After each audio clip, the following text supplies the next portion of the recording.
그 욥기를 제가 처음에 읽으면서 상당히 많이 어려운 점이 있었어요. 네, 물론 여러 가지 해석도 찾아보고 했지만 어느 부분은 밝혀져 있지만 어느 부분은 밝혀져 있지 않아요. 그래서 기도하면서 또 제가 이 쉼터를 운영하고 있기 때문에 여기에서 꽤 많은 그 경험을 얻어서 이걸 알게 해준 것이었어요. 하나님께서. 그래서 그런 부분들을 중요한 부분만 이번 주에는 몇 군데를 짚으려고 합니다. 처음부터 하려면 꽤 많아요. 양이. 그래서 욥을 통해서 우리에게 중요한 부분을 보여줬는데 이것을 가려놔 버렸기 때문에 많은 사람들이 모를 뿐만 아니라 여러 가지 신앙생활에 대해서 오해를 가지고 있어요. 그래서 욥기를 비춰준 이유는 그걸 해결하도록 해주시기 위해서 한 겁니다. 예를 들면 보이지 않는 영적인 부분을 예수님이 커튼으로 열어주시면 그것을 볼 수 있듯이 커튼을 열어주셨어요. 우리 구원의 창조자이시며 생명의 왕자이신 그리스도와 하나님의 거룩한 율법의 첫 범법자이며 죄악의 창시자요 악의 왕자인 사단 사이의 각 시대에 있어서의 대쟁투의 역사를 보는 것이 허락되었다. 그래서 하나님과 사단 사이의 그 대쟁투를 보여주신 것인데 특별히 욥기를 통해서 보여주시더라고요. 하늘에는 지금도 별도 있고 태양도 있고 온 우주는 얼마나 넓은지 몰라요. 그런데 그 넓은 곳에 이 지구라고 하는 이 작은 별, 이 별 안에서 일어난 일들을 통해서 우리에게 많은 부분들을 보여주는 거예요. 그래서 야고보는 이렇게 얘기했습니다. 야고보서 5장 11절 보라 인내하는 자를 우리가 복되다 하나니 너희가 욥의 인내를 들었고 주께서 주신 결말을 보았거니와 주는 가장 자비하시고 긍휼히 여기는 자신이라. 그러니까 욥기를 통해서 우리에게 교훈을 주시고자 하는 것이에요. 그래서 욥을 통해서 많은 부분들을 보여주시고 그 결말을 알게 해주신 것은 우리들의 이해력을 돕기 위해서. 하늘에는 생명체가 있을까요? 없을까요? 지구 말고 우주에 생명체가 있을까요? 없을까요? 있어요? 어떻게 알아요? 가봤어요? 로켓 한 번도 안 타봤잖아요. 그런데 요즘 이제 과학자들이 생명체가 있을까 없을까를 자꾸 밝히는 거예요. 그래서 화성에 보니까 이러한 계곡이 있고 생명체가 있는 것처럼 느껴졌어요. 그래서 나사에서는 은폐하고 있다. 실은 있는데 은폐하고 있다. 그래서 그 뉴스에서는 이렇게 얘기합니다. 진짜 외계 생명체는 있을까? 라는 단순한 질문에 존재할 확률이 99.999%에 가깝다는 명쾌한 답변이 떨어진다. 있대요. 생명체가 있다는 거예요. 그런데 우리 이 지력으로 또 우리들의 과학으로 그것을 밝히지 못할 뿐이지 99.999%가 있는 것이 사실이다. 그런데 이 과학자들이 이것을 가리고 있다. 과학자들은 딱 찍어가지고 이렇게 증명을 해야 이걸 인정을 해요. 유추해서는 인정을 하지 않고. 그래서 온 우주에는 여러 별들의 사람이 살고 있어요. 그런데 가끔 이 별들에서 대표자들이 와서 하나님 앞에 회의를 해요. 근데 그 회의를 지금 밝혀주고 있는 거예요. 그래서 하나님이 계시고 그 주위에 이제 대표자들이 모여서 회의를 하는데 이렇게 얘기합니다. 욥기 1장 6절 하루는 하나님의 아들들이 와서 여호와 앞에 섰고 사단도 그들 가운데 왔는지라. 하나님의 아들들은 누굴까요? 어쩌면 대표자들. 그 대표자들이 왔는데 거기에 지구 대표로 누가 왔죠? 사단이 왔군요. 사단이 대표자 맞죠? 네. 왜요? 왜 대표자예요? 사단이 통치하니까. 그렇죠. 이 세상의 왕이라고 그랬으니까. 예. 그런데 대표자 맞아요? 정말로?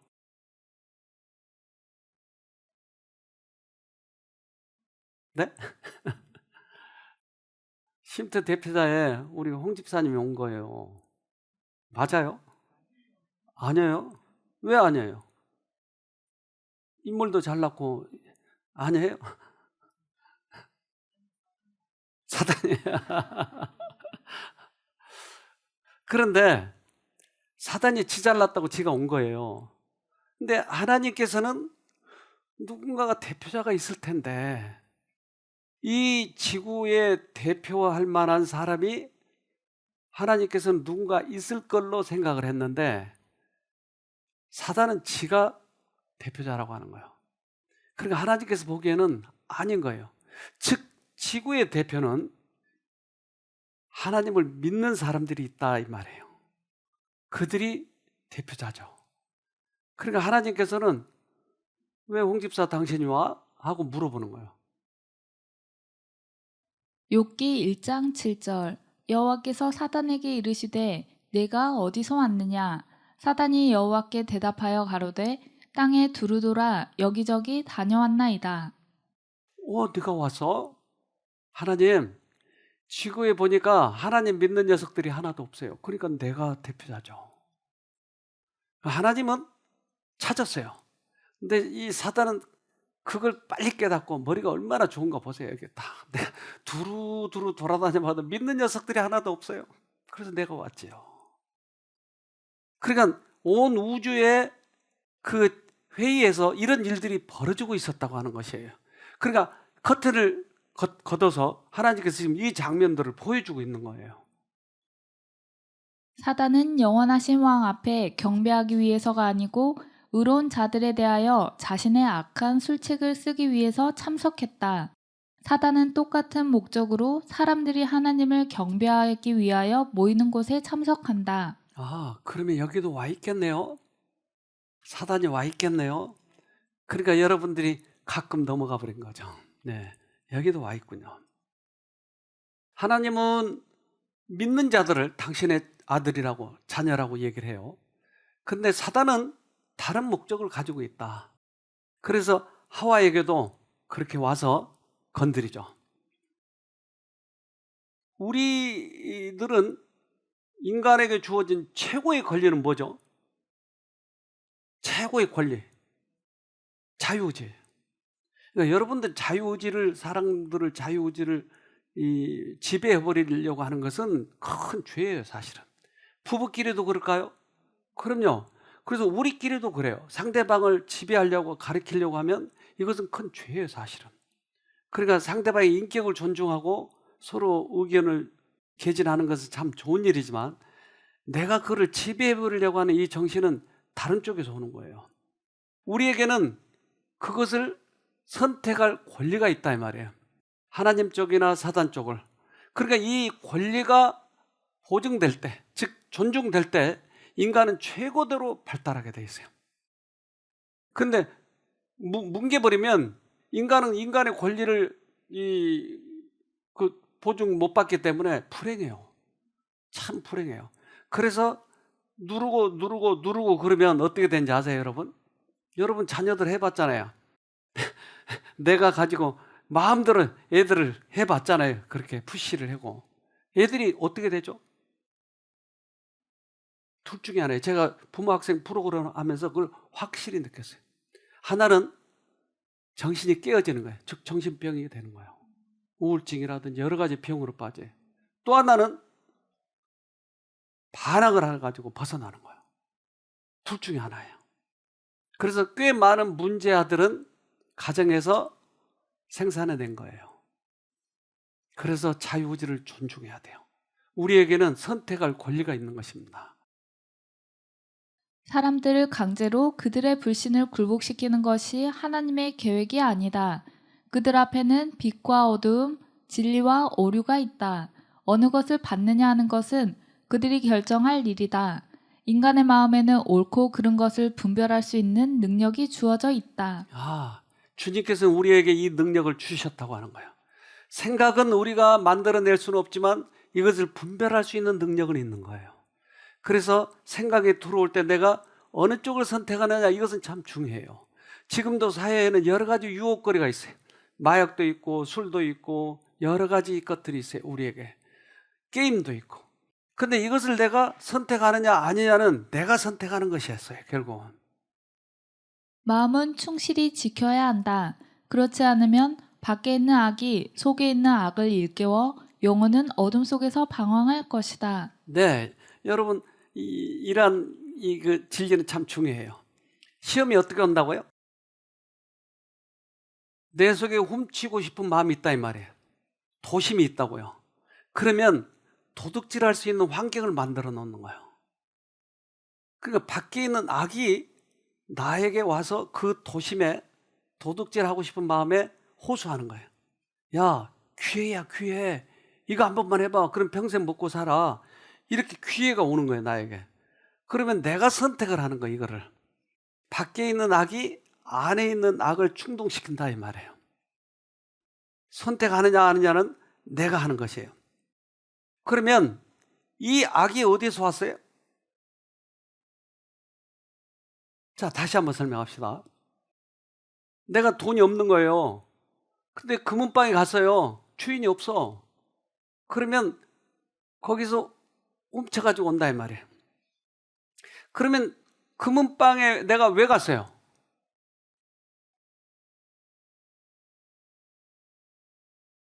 훔치고 싶어서. 그러면 그 마음은 어디서 와요?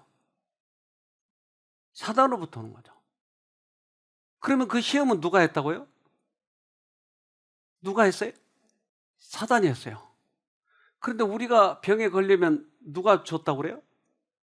하나님이 줬다고 그래요. 오리발 내미는 거예요. 사단이. 자기가 시험을 해놓고선 하나님이 한 것처럼 만들어버린 거예요. 그러니까 모든 과정을 보면 지금 그렇게 돼 있는데 욥기에서 이것을 밝혀주더라 이 말이에요. 야고보서 1장 13절 사람이 시험을 받을 때에 내가 하나님께 시험을 받는다 하지 말지니 하나님은 악에게 시험을 받지도 아니하시고 친히 아무도 시험하지 아니하시느니라. 그러면 하나님이 시험했다고 생각하면 어떻게 되죠? 그건 사단에게 넘어간 거예요 지금. 죄예요 죄 그게. 하나님은 시험 받지도 않고 하지도 않아요.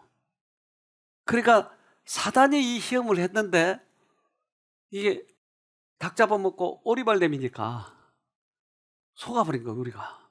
그래서 사단은 그래서 철저하게 이 계획을 하는 거예요. 이 사람이 조상 대대로부터의 기록을, 우리의 기록을 가지고 있기 때문에 야, 이 사람의 그 도둑질하는 걸 좋아하는 사람이구나. 그러면 데리고 금은방으로 간다 이 말이에요. 금은방 가고 싶은 마음을 넣어가지고. 그래서 딱 주인이 내줬는데 잠깐 한눈을 파인 사이에 이걸 딱 바꿔놓는 거예요. 이 아이디어가 모두가 사단에게서 왔다 이 말이에요. 사단은 광범위하고도 잘 조직된 계획과 놀라운 능력을 가지고 세상 거민들을 그의 기만 아래 장악해두기 위하여 일하고 있다. 네. 모든 시험은 사단에게서 옵니다. 모든 시험은. 근데 욥에게도 이 시험이 온 거예요.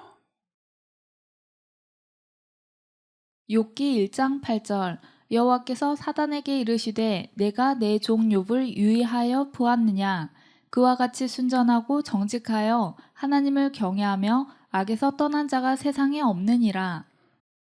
하나님께서는 아까 대표자로 네가 아니다 했어요. 그러면 누가 있다고요? 욥이 있었어요. 욥에 대해서 이렇게 청구를 하는 거예요. 예수님은 우리 죄 때문에 돌아가셨어요. 그래서 예수님을 믿는 사람들은 예수님의 품성을 담겠죠. 예수님이 왜 아픈데 십자가에 달려 돌아가요? 왜 돌아가셔요? 돈 벌어요? 뭐 이익 있어요? 왜 돌아가셔요? 네? 우리 죄 때문에? 왜 그 일을 해요? 아프고 손해보잖아요. 왜 하죠? 그러니까 하나님의 품성은 예수님을 통해서 나타나는데 그 이유는 이타적이에요. 이타적. 조건 없이 사랑하는 것이. 이게 예수님의 품성이에요. 욥기 1장 9절 사단이 여호와께 대답하여 가로되 욥이 어찌 까닭 없이 하나님을 경외하리이까. 그러니까 사단의 성품은 뭐였어요? 반드시 내게 이익이 돼야 따라다니는 거예요. 깡패 두목을 따라다니는 이유는 가끔씩 용돈을 주니까 그것 때문에 따라다니는 거예요. 조건 없이가 아니고. 그렇다면 예수를 믿을 때도 기복신앙은 어디서 왔어요? 대답하기 곤란하죠? 하나님이 나 잘되게 해주는 것 때문에, 우리 아들 대학교 시험에 들게 해주기 때문에, 하나님 잘 믿으면 복이 오니까 믿는 것은 하나님의 신앙이에요? 여러분, 아니에요.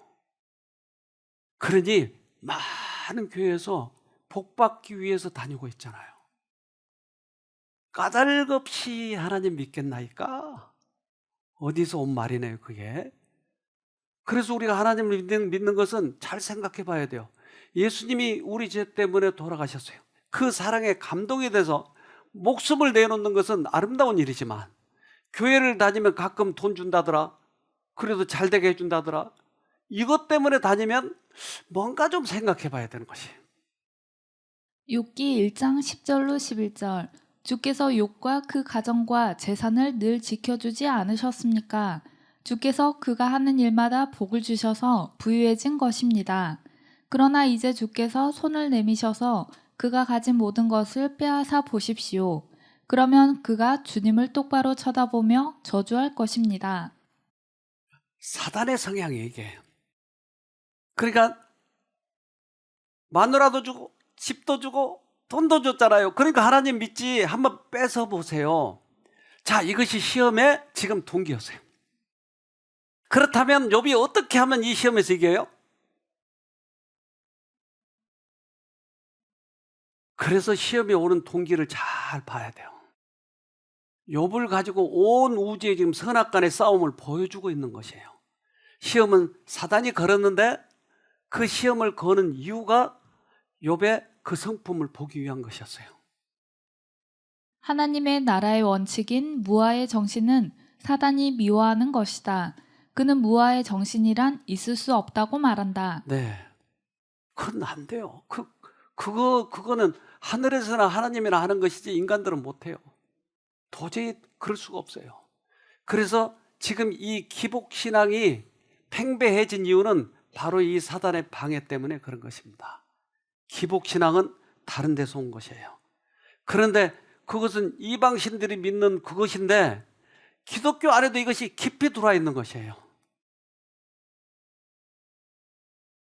대쟁투가 시작된 이래 사단은 하나님의 행위의 원칙들이 이기적이라는 것을 증명하려고 노력해왔을 뿐 아니라 그분을 섬기는 모든 사람들에게도 그와 동일한 태도로 대하고 있다. 네, 이것을 증명하려고 하는 거예요.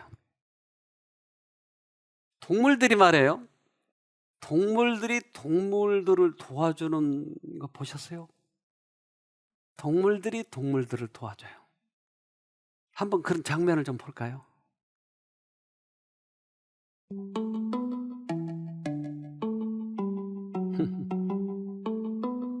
와.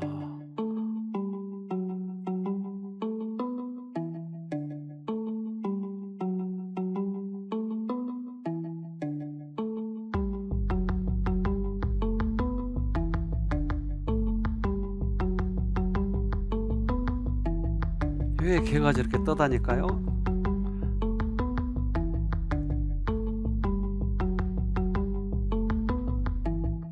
물에 빠진 사슴을 도와주고 있네요. 와, 핥아주고.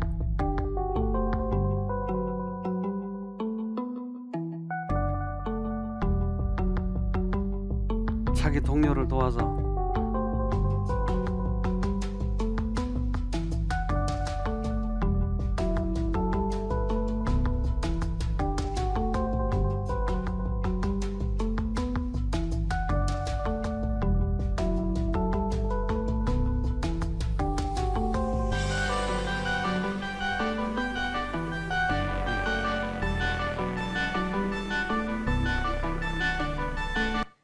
와, 동료들을 돕네요.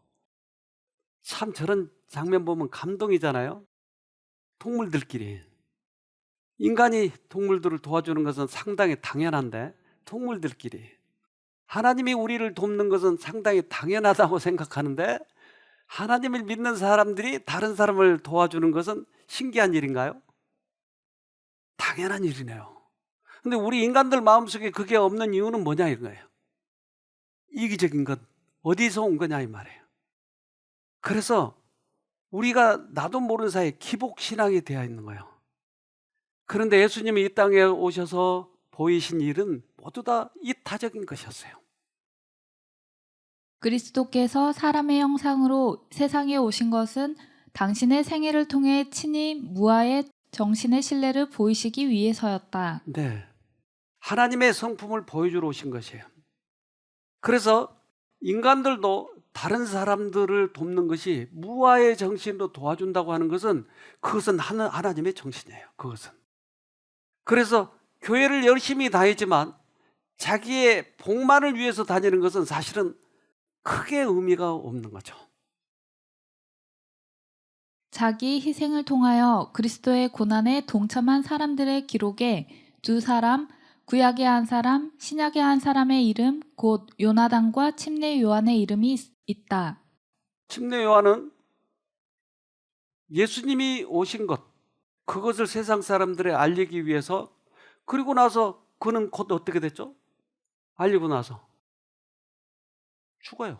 감옥에 갇혀서. 그러니까 잠깐 그 역할만 하는 거예요. 그 역할. 야구에 보면 핀치 히터라고 있어요. 위기 때 한번 빵 치고 없어지는 거예요. 요한은 그 한 번 그 역할을 하기 위해서 이 땅에 태어난 것이에요. 예수님 오신 것을 부르짖다가 광야에 외치는 소리로 끝나버린 거예요.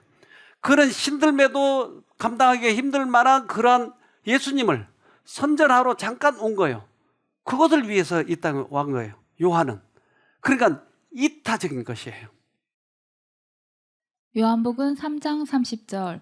그는 흥하여야 하겠고 나는 쇠하여야 하리라 하니라. 어떻게 그렇게 할 수 있냐 이 말이에요.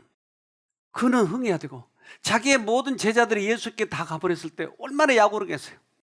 그런데 그는 흥해야 되겠고 나는 쇠해야 되겠다. 그리고 사울의 아들 누가 있죠? 요나단이. 사울의 아들은 결국 자기가 뭐예요? 결국 다른 말로 얘기하면 왕자네요. 가만히 있으면 뭐가 돼요? 왕이 되는 거예요. 근데 다윗이 왕이 되려고 하는데 다윗을 도와준다 이 말이에요. 사무엘상 18장 1절. 다윗이 사울에게 말하기를 마침에 요나단의 마음이 다윗의 마음과 연락되어 요나단이 그를 자기 생명같이 사랑하니라. 네, 이런 이타적인 정신은 하나님에게서만 오는 거죠. 근데 이기적인 정신은 그러면 다른 쪽에서 오더라. 세자로 태어난 요나단이 다윗에게 그 왕권을 물려준다고 하는 것은 얼마나 가치 있는 일인지 몰라요. 또한 요한도 마찬가지죠. 요한도 예수님을 위해서 자기는 외치다가 끝나버린 것이에요. 예수님이 오셨는데 제자들이 물어보는 거예요. 소경이 나타나니까 소경에 대해서 물어보는 거예요. 요한복음 9장 1절로 2절. 예수께서 길 가실 때에 날 때부터 소경된 사람을 보신지라.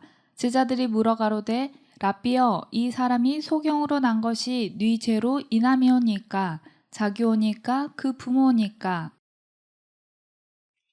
제자들이잖아요. 제자들이 예수에게 물어보는 거예요. 왜냐하면 소경된 것은 전생의 부모의 죄일까요? 아니면 본인이 죄를 지어서 소경됐을까요? 그런데 이것은 아주 애매해요. 나중에 소경됐으면 본인 죄인데 날 때부터 소경이니까 이거 부모 죄일까 아니면 본인의 죄일까 이게 궁금한 거예요. 여러분들은 어느 쪽으로 투표하실래요? 부모? 아니면 본인? 아무것도 아니에요 그럼? 뭘까요? 반반? 그러니까 예수님이 오셔서 하나님의 이 마음을 또는 우주의 그런 그 어떤 대쟁투를 소개를 하시는데, 예, 그걸 지금 밝혀주시는 장면이에요, 이게. 그러니까 소경이 부모 죄일까 아니면 본인 죄일까? 요한복음 9장 3절 예수께서 대답하시되 이 사람이나 그 부모가 죄를 범한 것이 아니라 아니라라고 확실하게 얘기하시네요. 아니라. 그러면 누구 죄? 누구 죄? 그런데 아주 애매모호한 말씀을 하셨어요. 그에게서 하나님의 하시는 일을 나타내고자 하심이니라. 하나님이 하시는 일이 뭐예요, 그러면? 소경이 소경됐는데 여기서 하나님이 하시는 일이 뭐냐고요? 눈을 뜨게 하는 거. 맞아요. 하나님은 치료의 하나님이에요. 그런데 이 시험은 어디서 왔는지에 대해서 여기서는 밝히지 않아요. 어디서 밝혀요, 그러면? 네? 욥기에서 밝히는 거예요. 그래서 욥기를 열어주신 거예요. 여기서 밝히지 않았어요. 그런데 내가 시험을 당하고 지금 질병이 들고 하는 것은 하나님이 싫어한 표죠, 이게? 내가 소경이 된 거, 암에 걸린 거, 이거 하나님이 싫어하는 표냐고요? 아니요. 지금 대답을 잘 못하신 것 같아요. 싫어하는 표가 아니에요? 근데 교회에서 암에 걸리면 네 죄 때문에 그런다고 얘기를 해요. 교회에서. 고통이나 재난은 하나님께서 싫어하시는 표가 아님. 아니라고 그랬어요. 그렇다면 이 고통은 어디서 오냐는 거예요. 그래서 여러분 이것을 우리가 잘 파악해내야 돼요. 그렇지 않으면 우리도 넘어가 버려요. 우리도. 죄는 현세에서 형벌을 받는다고 유대인들은 일반적으로 믿고 있었다. 모든 고통은 고통당하는 본인이나 그의 부모의 어떤 잘못에 대한 형벌이라고 생각되어졌다. 모든 고통은 하나님의 율법에 대한 범법에서 초래되는 것이 사실이지만 이 진리는 곡해되어 왔었다. 조금 설명이 필요하겠죠? 내가 독수리처럼 썩은 거 먹으면 어떻게 될까요? 독수리는 썩은 걸 좋아하잖아요. 그러면 나도 썩은 걸 먹으면 어떨까요? 식중독을 죽어요. 그렇죠? 그러면 이거 누가 잘못했어요? 하나님이 잘못했어요? 사단이 잘못했어요? 네? 내가 그 욕망 때문에 넘어간 거예요. 그렇잖아요. 물론 욕망은 뒤에서 사단이 줬겠죠. 그러면 하나님이 벌 줬어요?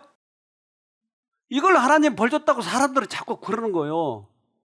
내가 원칙대로 신선하고 맛있는 거, 이런 걸 건강한 식품을 먹는 것은 내 도리죠.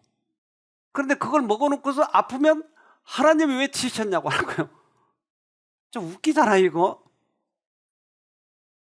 사람들이 그래요. 그러니까 내가 그 법을 넘어가는 건 사실이었지만 하나님이 친 것이 아니다. 원래 큰 원칙대로 그렇게 만들었기 때문에 네가 넘어가서 한 거야. 그 결국은 사단에게 넘어간 거야. 지금 이것을 얘기해 주고 있는 거예요. 그래서 우리가 아프면 먼저 그 병의 원인이 무엇인지를 잘 살핀 다음에 이것을 해결해야 돼요.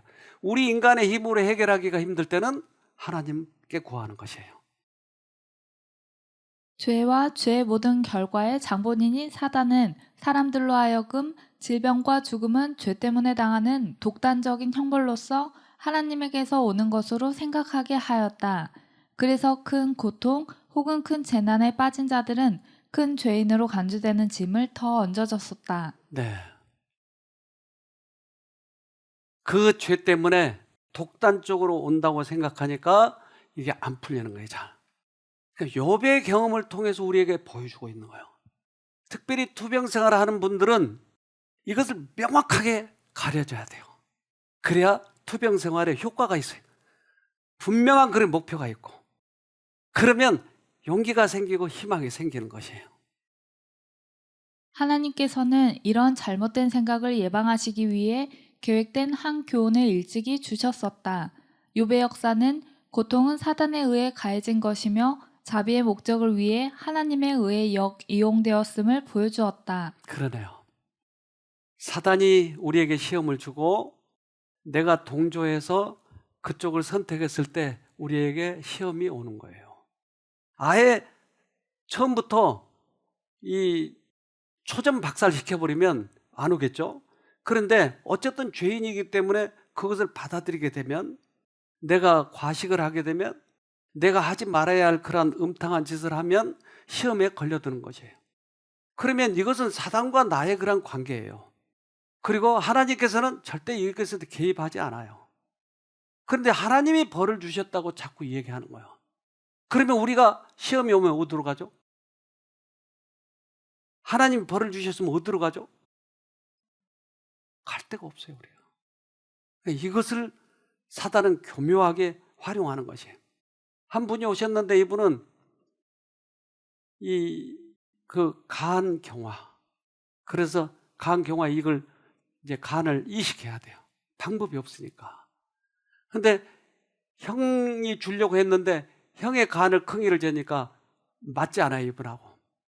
그래서 한 절에 가가지고, 이분은 원래 그 불교 믿었던 분이라 절에 가가지고 그 절에서 한 3개월 있었지만 낫질 않아서 여기 오게 된 분이에요. 처음 오셨을 때의 모습인데 옆에 분하고 그 살갗 색깔을 좀 보세요. 정말 새까맣잖아요. 그래서 이분이 이 절에 가 있었어요. 이 절에서 스님이 3개월 동안 해본 다음에 주지 스님이 저 쉼터로 가세요. 그래서 쉼터로 오게 됐어요. 이분에게 가서 인터뷰를 했어요. 왜 쉼터로 보내셨습니까? 우리 극성인 집사님들이 가가지고 인터뷰를 했어요. 그랬더니 그분이 하는 얘기가, 나는 쉼터가 어디 있는지 뭐가 하는지도 뭐 남양주에 있다는 얘기만 들었지 잘 몰라요. 그런데 가끔 들려오는 소식이 쉼터가 한번 낫는다고 하니까 그래서 보낸 것입니다 했더라는 거예요. 근데 이분이 이제 그 나아가는 과정 속에서 간증을 했는데요. 오직 믿음으로 구하고 조금도 의심하지 말라. 지금 이 순간도 이 성경 말씀을 암송할 때면 어디서 오는지 제게 힘과 용기를 줍니다. 2006년 11월 겨울로 들어서는 문턱에서 제 몸에 이상이 나타나기 시작했죠. 소화불량 증상과 무기력함, 식욕 감퇴 등 여러 증상들이 한꺼번에 나타나 급기야 병원을 찾게 되었습니다. 평소 병원을 모르고 살아온 터라 내심 걱정과 불안한 생각이 가득했죠. 걱정은 현실로 나타났고 검사 결과는 간경화로 진단이 내려져 큰 병원으로 옮겨가게 되었습니다. 또 반복되는 검사로 몸과 마음이 지쳐갔습니다. 특별한 치료제도 없고 회복의 기미도 보이지 않고 결국 담당 의사는 장기 이식 수술을 권유하기 시작했고 그 방법 외에는 달리 방법이 없다는 것이었습니다. 얼마나 따분했을까요? 이분 처음 올 때 그 뒤에 눈 배경인데 얼마나 새카매요. 그날로 그곳이 어떤 곳인지 모르지만 묻지도 않고 짐을 꾸려 형을 따라 나섰죠. 그곳이 바로 새로남 쉼터였습니다. 상황이 절박해서인지 아니면 하나님께서 인도하신 것인지 그날로 쉼터에서 생활이 시작됐죠. 종교라면 중고교를 불교 종립학교를 졸업한 터라 불교가 더욱 친숙하고 친가는 오랜 불교 집안이라 처음에 쉼터 생활이 부담스럽기도 했습니다. 하지만 원장님의 설교를 들으며 생각이 조금씩 바뀌어가기 시작했습니다. 그래서 성경과 관련 서적을 탐독하며 궁금한 점들을 풀려고 노력도 해보고 교회도 열심히 다녔고 기억절도 부지런히 외우게 되었습니다. 그중 처음 외웠던 기억절이 생각납니다. 저도 제가 진 짐이 무엇인지, 짐이라는 것이 무슨 의미도 몰랐습니다. 언젠가 원장님께서 저를 보고 하시는 말씀이 뭔지 모르겠지만 자신을 누르고 있는 짐을 다 내려놓으세요 라고 하시더군요. 얼마간 지나서야 그 짐이 무엇인지, 나를 병들게 했던 짐들이 무엇인지 깨닫기 시작했고 하나둘씩 짐을 벗어 던지게 되었고 건강이 회복되기 시작했습니다. 이분은 건축을 하시는 분인데 큰딸이 불구예요. 그러니까 이 딸을 엄마가 항상 케어를 해야 돼요. 그리고 엄마가 돈을 벌러 다닐 수도 없어요. 자기가 벌어서 이 딸을 케어해야 되고 가정을 먹여 살려야 되는데 자기가 이렇게 된 거예요. 그러니까 그 짐을, 얼마나 큰 짐을 지고 있는지 눈으로 보면 알 수 있을 만큼 큰 짐을 지고 있는 거예요. 그런데 이분이 그 짐을 내려놔야 회복이 되는데 그 짐을 자기가 안고 있는 거예요. 하루 종일 안고 있는 거예요. 그런데 자기는 짐을 질 만한 지금 상태도 아닌데 지고 있는 거예요. 그래서 얘기를 했어요. 마태복음 11장 28절 여러분 아시죠? 수고하고 무거운 짐지하다 자 내게로 오라 내가 너희를 쉬게 하리라. 이 사람은 불교를 다니지만 어쨌든 여기 왔기 때문에 그러면 그 성경절 좀 외워보자 하고 외운 것이었어요. 외우다 보니까 이것이 깨닫기 시작하는 거예요. 아, 내가 짐을 지고 있구나. 그러니까 그 짐을 내려놓은 다음부터 하루 종일 잤어요. 하루 종일 자는 거예요. 밥 먹고 자고 일주일 동안이나. 그러더니 얼굴이 서서히 달라지기 시작했어요. 검던 피부는 허물을 벗듯 밝아지고 깊은 숙면을 취하게 되고 눈의 색깔도 맑아지며 하루가 다르게 몸이 회복되어 갔습니다. 성도들께서 저의 회복됨을 축하해 주시고 놀라워하셨죠. 정말 하나님이 우리 곁에 계시다고. 성경 한 구절을 깨달으며 병이 회복되기 시작했다면 하나님을 믿지 않는 사람들은 거짓이라며 믿으려 하지 않을 것입니다. 하지만 하나님은 여전히 우리 곁에 계시고 우리를 기다려 주시죠. 우리가 지고 왔던 헛된 짐들을 벗겨주시고 우리를 쉬게 하시려고 말입니다. 서서히 하나님을 만나가는 과정이에요. 그래서 본인이 찍은 사진도 있고 제가 찍은 사진도 있는데 처음 왔을 때의 모습이에요. 새카맸죠? 그런데 묘하게요. 사람들이 특별히 이 얼굴이 새카매지고 간 그쪽의 환자들이 나을 때 보면 코부터 벗겨져요. 코가 살살살 벗겨지더라고요. 깜짝 놀랐어요. 보세요. 코 언저리가 지금 하얘지죠? 예. 점점 코로부터 번져가기 시작하는 거예요. 이렇게. 이건 자기가 다 찍은 거예요. 그러면서 환해지는 거예요. 이게. 쉼터에 온 지 2달이 되어가던 4월 23일 저는 하나님의 아들로 새로 태어나게 되었습니다. 지금까지 살아오며 가장 큰 시련이었고 가장 큰 은혜로운 만남의 시간들이었습니다. 무신론자였던 제가 어떻게 하나님을 찾고 믿게 되었을까요? 아직도 의문입니다. 하지만 지금 저는 행복합니다. 마음속에 숨어있던 두려움이나 공포는 어디 갔는지 편안한 마음뿐입니다. 앞으로 다가올 미래도 두렵지 않습니다. 나는 오늘만 열심히 감사하며 살면 됩니다. 나머지는 하나님께 맡기면 됩니다. 인간이 하나님을 떠나지 않는 한 하나님은 늘 우리 곁에 계시기 때문입니다. 이제는 이기심 가득한 나를 버리고 남을 위해 기도하고 봉사도 하며 살고 싶습니다. 제게 하나님을 알게 하여 주신 원장님께 감사드리며 쉼터 가족 모든 분의 쾌유를 빕니다. 오직 믿음으로 구하고 조금 더 의심하지 말라. 아멘. 그 짐을 내려놓기 시작하면서부터 코가 벗겨지기 시작하고 모든 짐을 내려놓으면서 가족들도 오히려 편안해졌어요. 그리고 그가 장모님을 이쪽에 모셨는데 그 장모님이 그렇게 반대하던 예수를 믿기 시작한 거예요. 처음 올 때와의 나중의 모습이에요. 그래서 이게 소문이 나가지고 신문사에서 와가지고 취재해 갔어요. 그래서 신의 영역에 속한 사람이라고. 그가 달라지기 시작했다는 거예요. 그것은 오히려 수술을 안 한 것이, 이식수술을 안 한 것이 이분에게는 오히려 축복이었어요.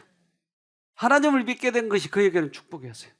서서히 바꿔져가는 이 얼굴, 자기가 다 찍어서 올렸어요, 신문에.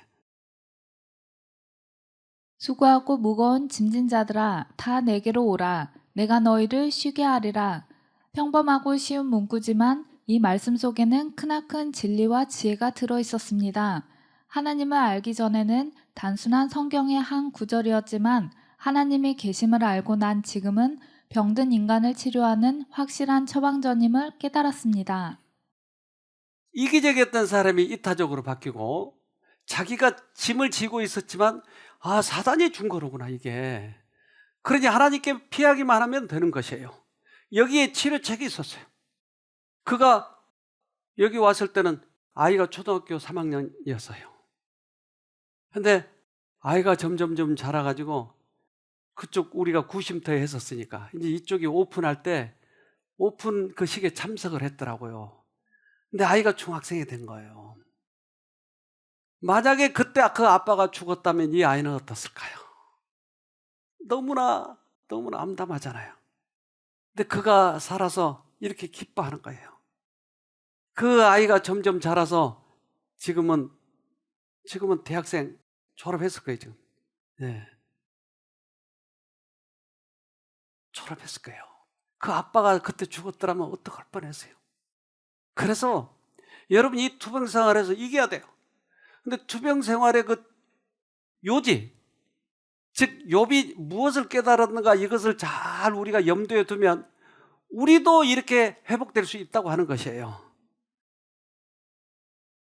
고린도전서 10장 13절 사람이 감당할 시험 밖에는 너희에게 당한 것이 없나니 오직 하나님은 미쁘사 너희가 감당치 못할 시험 당함을 허락지 아니하시고 시험 당할 즈음에 또한 피할 길을 내사 너희로 능히 감당하게 하시느니라. 감당할 만한 시험만 하나님은 허락하신대. 만약에 초등학생에게 대학생 시험 문제를 갖다 주면 빵점이에요, 빵점. 근데 하나님은 절대 그런 일을 하시지 않는다. 3학년이면 초등학교 3학년이면 3학년에 맞는 시험지만 갖다 준다. 그 이상은 막아요. 못 들어오게 막아요. 그러면 우리가 걸려있는 이 암은 우리가 이길 수 있는 걸까요? 네? 이길 수 있는 거예요? 못 이기는 거예요? 이길 수 있는 것만 주신다니까요. 그런데 해답을 쓸 때는 이상하게 시험지를 나눠주고 답안지를 갖다 주는데 엉뚱하게 빵점이 나와. 시험지를 주고 답안지를 같이 줬는데 왜 빵점을 쓸까요? 왜 빵점일까요? 네? 답안지 안 보고 자기 생각대로 쓰는 거예요. 여러분 빵점 맞지 마세요. 지금 암이 걸릴 해결책을 주셨다 이 말이에요 지금. 그런데 왜 빵점이라고요? 내 방법대로 하니까 그래요. 내 방법대로 하니까 빵점 맞는 거예요. 감당할 만한 시험만 주시는 거예요. 그래서 우리 여기서 시험 잘 봐야 돼요. 내 방법대로 하지 말아야 돼요. 예수님 방법대로 해야 돼요. 앵무새 중에 말을 제일 잘하는 앵무새가 회색 앵무새예요. 이 회색 앵무새를 좀 봅시다.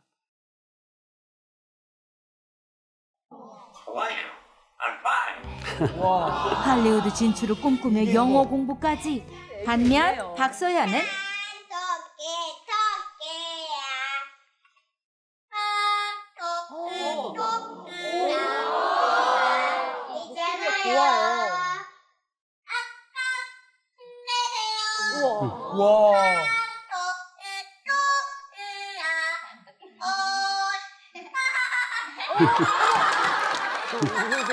모녀 사이에서 매력 발산 중. 오빠를 따라서 저한테 잘 오지도 않고 이러는데 수연이는 항상 저한테 오니까 무슨 자석이라도 붙여놓은 것 마냥 바늘 가는데 실 가듯 엄마만 졸졸졸. 예쁜 짓을 하네요. 하지만 짧은 다리로 따라다니는 것이 어찌 쉬울까? 그럴 때는 과감한 개걸음까지. 옆으로 사이드 스텝. 웨이브도 타고요. 안녕. 왔어? 왔어. 평상시 생활 대화 내용 정도로만 이야기를 하는데 알렉스가 그냥 며칠만 듣고 귀담아 듣고 바로 따라하더라고요. 그렇다면 정말 알렉스는 천재 앵무새? 와, 사실 확인을 위해 전문가를 찾아갔다. 일반적으로 키우는 앵무새분들 안녕, 뭐 기분이 좋아, 나빠, 뭐 헬로우 그렇죠. 이렇게 뭐 밥 배울 수 줘, 있는 이런 단어가 거. 그렇게 많지가 않아요. 한 10개 안쪽에서 보통 하는데 얘는 벌써 이제 100개까지 갔잖아요. 알렉스 역시 이해 못지 않으니 괴롭힘을 당할 때는 야, 그래서 지금 야 그랬어요. 야, 뭐야 이거? 하지 말고. 하지 말래요. 당당하게 하지 말을 외치고 사람이죠 이거. 이게 느낌을 표현하는 거잖아요. 바닥으로 떨어지는 사고에도 자기가 자기한테 지금 괜찮아하는 거예요? 괜찮아라고 예, 그랬죠. 자기 괜찮다고. 저도 처음에는 단순히 제 말만 반복해서 따라하는 줄 알았는데 상황에 맞게 직접 말을 하더라고요. 우와. 어떻게 이런 놀라운 능력을 가지게 되었을까? 상호 간의 신뢰랑 유대감을 바탕으로 이렇게 학습이 되는 거지 아무리 천재새를 갖다 놔도요 주인이 관심 없으면 똑같아져요.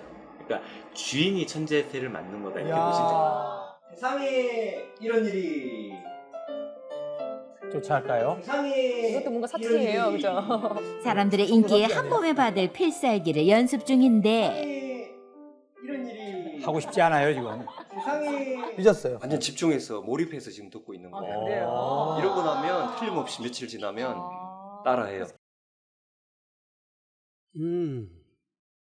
이 앵무새 말 잘하는 것은 주인하고 교감이 있어야 된다고 그러네요. 우리는 주인과 교감이 있으면 하나님을 따라서 하는데 시험이 올 때 우리 혼자 풀어버리면 말을 따라서 하지 못해요. 어느 부산에서 그 앵무새를 가져왔는데 이 앵무새가 하는 말은 맨날 제떡국 사이소 요거만 해. 제떡국 사이소 요거만 계속해요. 그러니까 어디다 걸어놨는지 알 수 있을 것 같아요. 아마 그 시장 바닥 어디다 걸어놨는 모양 앵무새를. 그러니까 그것만 따라서요. 그런데 앵무새의 교육을 잘 시키는 사람들은 그렇게 하지 않더라고요. 지하실에다 넣어놓은 거예요. 그리고는 밥을 줄 때마다 내가 너를 사랑해.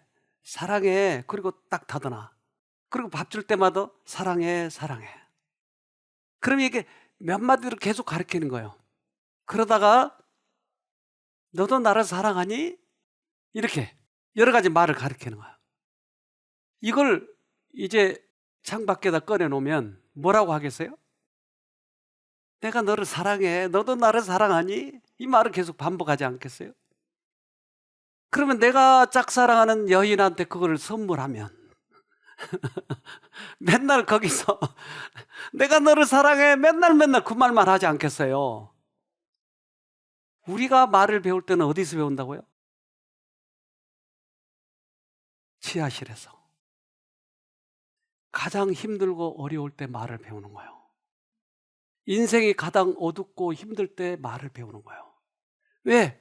거기서만 우리에게 희망이 있으니까. 밥 줄 때만 문을 열어주니까.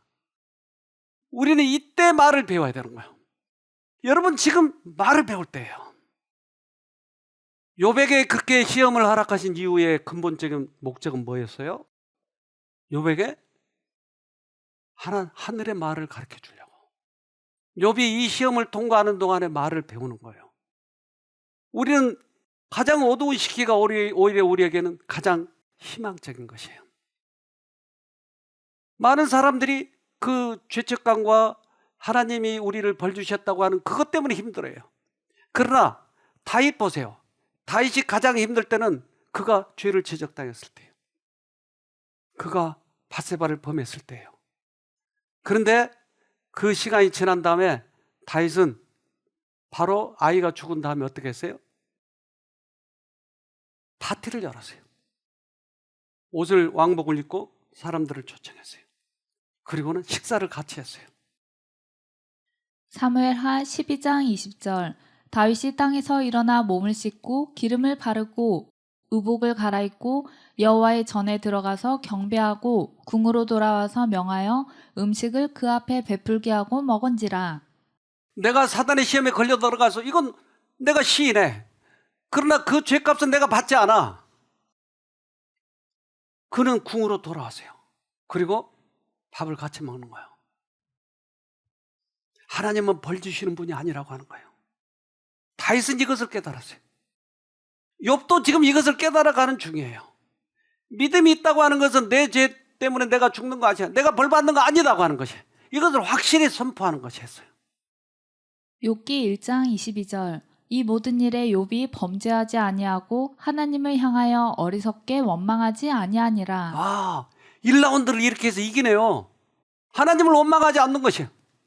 그 재산이 없어지고 그가 여러 가지 어려움을 겪었지만 그것이 모두 다 하나님께서 나를 벌한 것이 아니라고 하는 것이에요. 원망하지 않는 것이에요. 아, 내가 이게 걸려들었구나. 그래서 원망하지 않는 것이에요. 처음으로 비극을 당할 때 욥은 그의 반응에서 나중에 자기가 후회할 말은 전혀 하지 않았고 자기 연민에 빠지거나 탄식하며 울지도 않았으며 웬만한 사람이었다며 비틀거리게 하는 타격을 받았을 때 무너졌겠지만 그는 여전히 머리를 들 수 있었다. 네. 자기의 종들이 다 죽고 자식이 죽고 그래도 그는 하나님을 원망하지 않았어요. 주신 자도 그분이시오. 가져가시는 분도 그분이시오. 원망하지 않았어요. 우리는 지금 이 시험의 방향, 목적, 왜 우리에게 또 시험이 왔는지에 대해서 깨닫게 되면 이 시험 속에 많은 것을 배워요. 하늘의 말을 많이 배울 수 있는 것이에요. 그래서 우리 찬양 속에 이 노래가 있습니다. 한번 들어봅시다.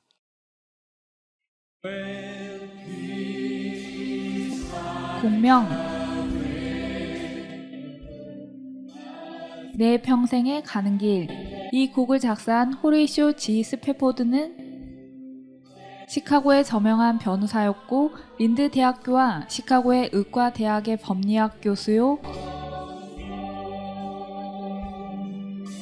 신학교 이사 및 운영위원이었다.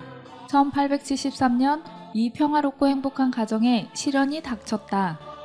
스패포드는 병약한 아내의 휴양을 위해 가족들과 함께 유럽으로 출발하려 여객선을 예약한 상태였지만 시카고의 대화재로 자신의 집뿐 아니라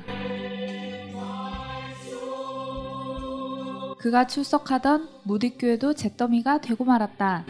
그는 교회를 재건하기 위해 그의 부인과 4명의 딸이 먼저 여행을 떠나고 자신은 며칠 뒤에 뒤따라가기로 하였다.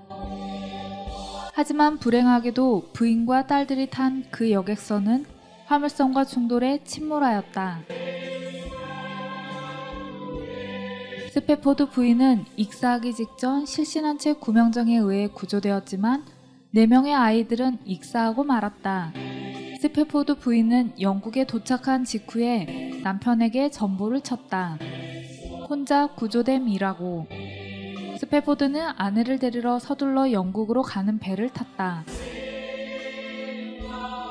그가 탄 배가 비극의 대서양 사고 지점을 지날 때 그는 아픔과 슬픔으로 밤이 새도록 하나님께 울부짖었다.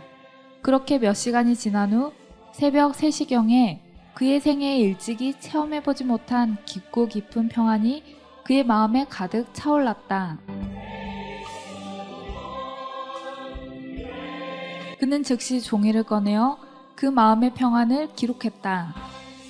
내 평생에 가는 길 순탄하여 늘 잔잔한 강 같든지 큰 풍파로 무섭고 어렵든지 나의 영혼은 늘 편하다. 내 영혼 평안해. 내 영혼 평안해.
우리는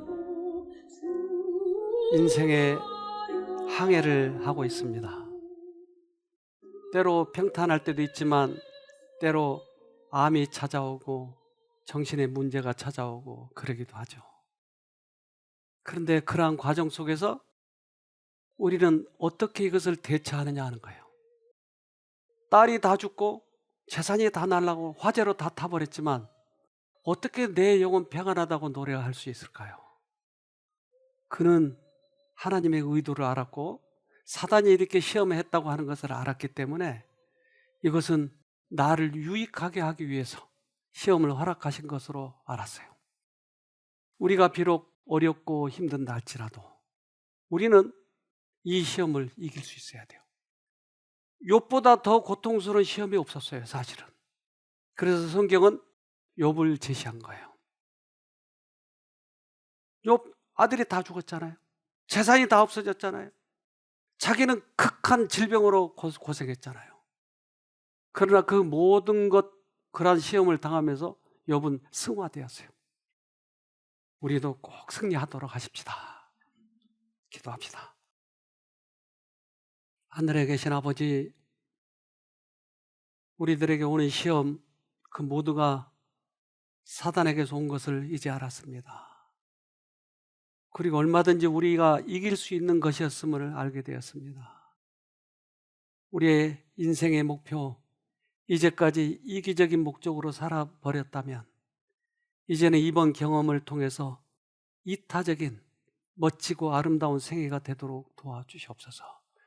부디 이 죄와의 싸움, 질병과 싸움에서 꼭 승리하도록 우리 모두에게 은혜 베풀어 주시옵기를 예수님 이름으로 기도합니다. 아멘.